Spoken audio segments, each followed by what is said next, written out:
So I'm going to introduce a few important people who are part of our seminar today, and also introduce some of the context and themes that will emerge from the seminar today. As you can see, and as you already know, I hope, this is the Media, Art, Culture, Innovation Seminar, and it is organized by the Department of Culture and Communication here at BTH. Of course, again, as most of you know, that our department is over on the other campus, primarily, the Karlskrona campus, but of course we have the section for planning and media design is also affiliated with many of the digital media programs here in the Karlskrona campus.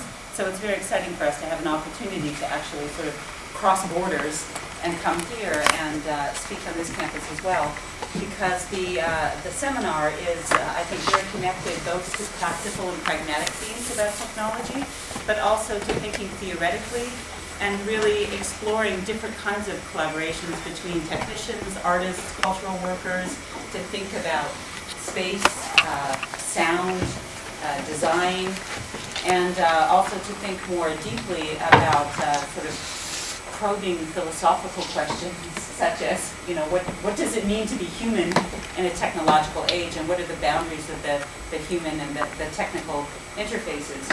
So the list of speakers whom you'll meet progressively throughout the day that we're very pleased to welcome with us today. We have a very sort of distinguished program. You can look through the details of the program both on the short sheet and the long sheet, and as we move throughout the day, we'll introduce our speakers and let you know a little about their backgrounds. But I think our other collaborator for this project is through the Artline project, one that's very close to us in the Department of Culture and Communication, because 3 of our faculty members are involved in that project. That would be my colleague Talan Memmott, whom you'll also meet in just a moment, digital media artist and theorist who also teaches in our program, as well as Piero Elavara, who unfortunately was not able to be here today because she's involved in very important matters for our department as well, which have to do with budgeting issues. She has been, though, an integral part of planning the seminar and thinking about the seminar, and her work will be represented, as we'll see in our first morning panel. And then I'm also working as part of the Artline project, doing research on a couple of projects that explore digital art innovation, different forms for thinking about, for disseminating, for publishing, for producing and designing digital media art in new spaces, but also in a project called Telling the Baltic, which is a storytelling project that involves collecting sort of sea narratives from those who live close to the sea or by the sea, and working with artists to render those into exhibition pieces that will be shown throughout the southern Baltic region. And as I said, Talan and Piero are also working on both of those projects with us, and we're very excited that this seminar is really the first in a series of seminars that we'll have within Artline that help us focus on the intersections of these many sort of storytelling and narrative projects that we're involved in. And so this is our inaugural seminar, but it's not the first time that we've been meeting and thinking about the Artline project, which really began for us almost 2 years ago, starting on a ferry to Poland, and with a lot of people working hard together to conceptualize how we could bring the project together. And so it's an exciting moment for us to be actually here at BTH and having an opportunity to show and demonstrate some of the collaborations that we're thinking of. But what I want to do is first introduce you to the Artline project coordinator, and that is Torin Ekstrand. And if you could welcome Torin, she will speak more about what the broad sweeping range of the very large project that is Artline, and also tell us a little bit more about yourself and who you are and what your relationship is. So I wasn't prepared to speak about myself, but I will speak about Artline first, at least. We have worked for a long time. It is an international art project within digital and real space, as we say, the real physical space and the digital space. We have joined 5 countries and 14 partners in this project, and it's within a program called South Baltic Cross-Border Program, and we're really happy that BTH is one of our partners. Our lead partner is Blekinge Museum, and we have the director here will continue. We started in January, but it still feels like we have been going on so long now that we have another 3 years to work with workshops, exhibitions, seminars, experiments in a lot of different fields. So it will not be one giant event, but many small events happening during this project period. So we will try to build a kind of cultural infrastructure between the arts and the academy during this time. Try to say that we work in the borderland between digital and we work with questions like how can artists develop strategies to work with digital media technologies in public space? And can a public artwork be a purely digital artwork? Does it have to be a bronze sculpture on the main square? Or could it be a real digital artifact on the internet? This is some of the main questions that we started up thinking about. In public space, can it be digital or could it be the main square? And in the evening we will continue with the program Space Matters on the main square in Karlskrona, continuing these discussions. And for me, my background, to say, like, I have been working some within the programs on literature, culture, and digital media, and here in terms of cross-media, or thinking about those both spaces in mind. And I am a curator of contemporary art, so I'm not a researcher within the and have curated a lot of exhibitions in other spaces, not in one particular Kunsthalle or museum.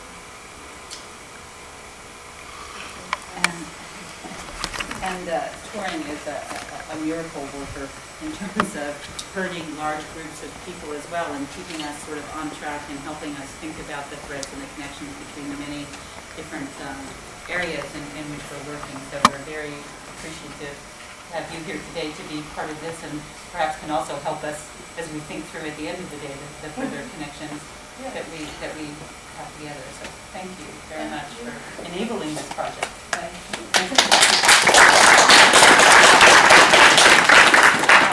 Speaking of spaces, I also want to let you know that today our program is being live streamed. So we, those of us who are in the room are of course, we can recognize that we're a collection of people. But I hope we can recognize we're a collection of people who are gathered here today. But we also hope that we have a broader audience that is participating with us as well. And we know for sure that there are some who are here because the kinds of issues that we talk about today are really, as we say, emergent media issues, urgent and emergent as we begin to think through them together. So we're happy that our seminar can go beyond the bounds of this space as well. I also want to introduce you to two other people who will be important today to keeping us on track, and that is Malin Jagmark and David Prater. I'm actually going to give you formal introductions, a little bit more formal introductions that I myself will read because often when we get in these scenarios where people are familiar to us and we forget about the other larger interests that they have with us. Both are within our Department of Culture and Communication, but contribute in very different ways. And Malin will be our morning moderator, and she will help us to stay with the schedule, even though we're already behind. So you can feel off. And David will be moderating our afternoon session, David Prater, and he will also be keeping us on track, and they'll both come together at the end of the day and help to define some questions that we can go back and revisit. So if you also have topics or issues you'd like to bring up again, perhaps during our breaks, you can talk to David and Malin as well, and we'll help try and follow those up in our 45 minutes at the end of the day. But I do want to say something more about each of them. So Malin is a lecturer here in the Digital Culture Studies department. And as many of you know, she's the director of both the undergraduate programs in literature, culture, and digital media, and the Digital Culture and Communication program, our very new, exciting program that is really an outgrowth of thinking about many of these intersections. Her background is in interdisciplinary humanities study with a focus on the intersections of art, literature, science, technology, and emergent media. Her research interests include feminist studies of the body in relation to haptic media technologies, uses of social and emergent media in cultural institutions, and innovative pedagogy methods within interdisciplinary media studies. So again, we can see a wide range of skills, and we're very happy that Malin could be here. She's also working on her own bioengineering project, customizing that for us here today. So very, very, very innovative and unique. David Prater is here.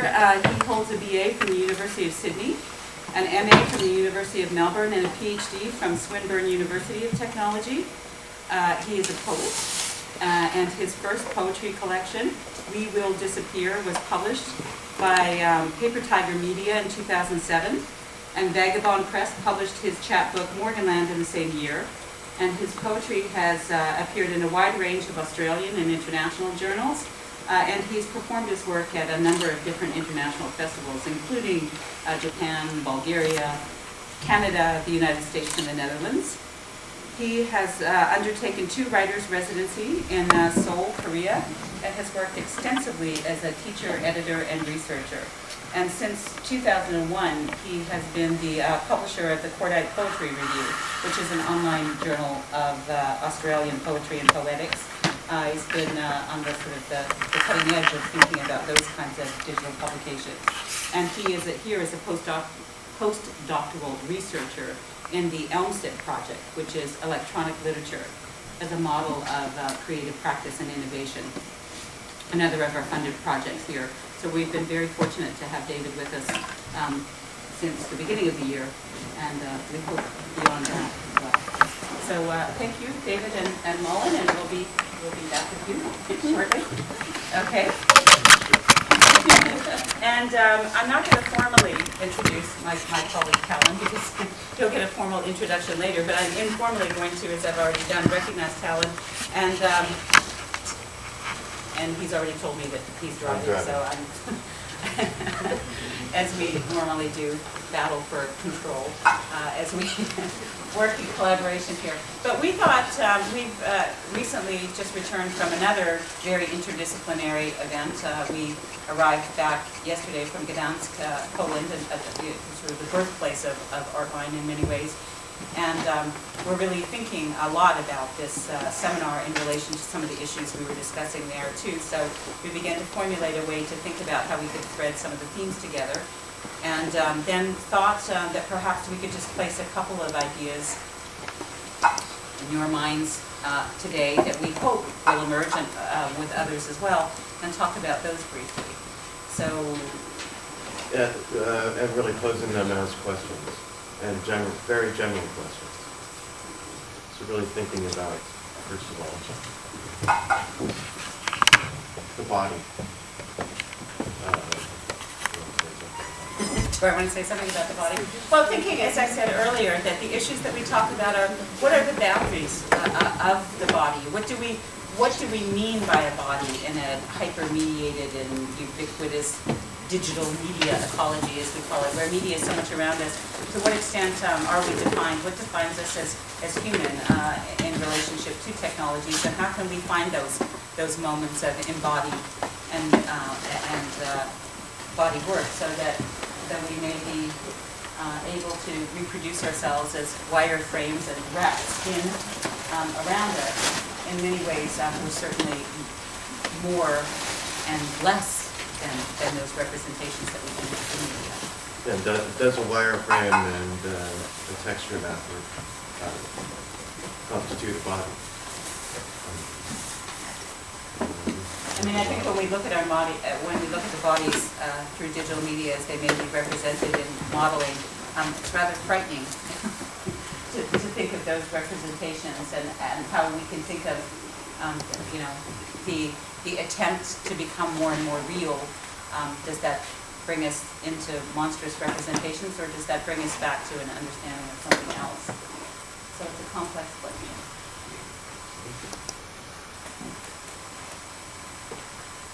I'm thinking of, referring back to those initial wireframes and skin, I mean, the body as code. When we think about what's going on underneath that, would you rather look at, a representation of the body, or is this a body? I mean, because these are this is the code behind the wireframe for the representation of the man body. Is it recognizable as body? I looked just like that earlier this morning, I can assure you. And, would you be able to denumerate this into a human body?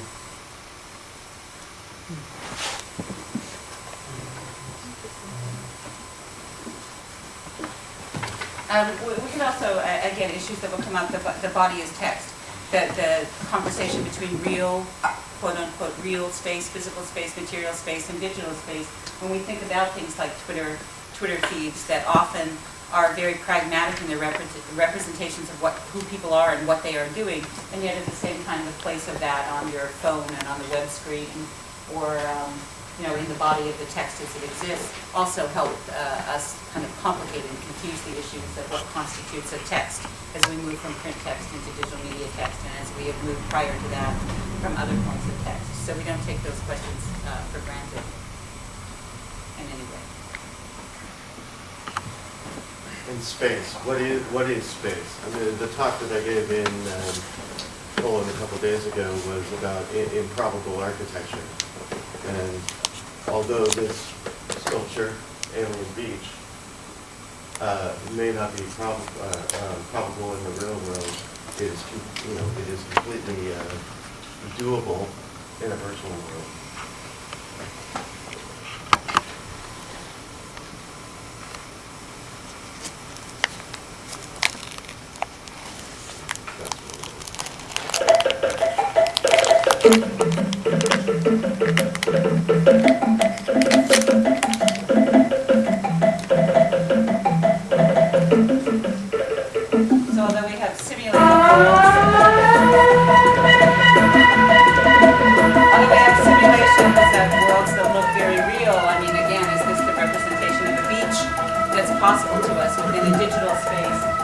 How does it shift our understanding of physical space and what's alien and what's familiar as we move through these kinds of spaces and landscapes? Which brings up another issue related to simulation and improbable architecture. I mean, for me, one of the most banal aspects of simulation is simulation. So things like this are much more innovative, perhaps, in terms of dealing with space.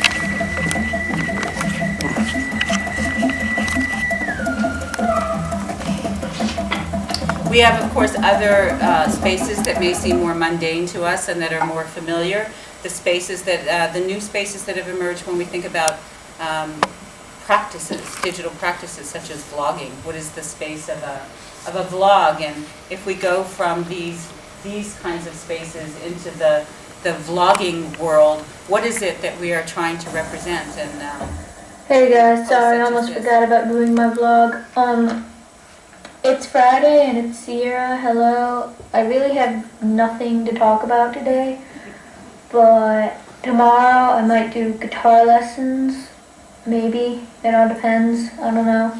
And also, I kind of ruined my hat because it was stuck in my chair. So the best thing to do is cut these off because this part was in my chair and was wrapped around. So I decided to cut these off, and now my hat is ruined and I need to buy a new one. So yeah. I have nothing to talk about at all. Yeah. This is a very short vlog. I'm sorry, but bye-bye. so we go from Alien Beach to these spaces. And what is the urge behind that desire to produce when one has nothing to say? Something is certainly changing us to think about what those production spaces are, which also then leads us to think about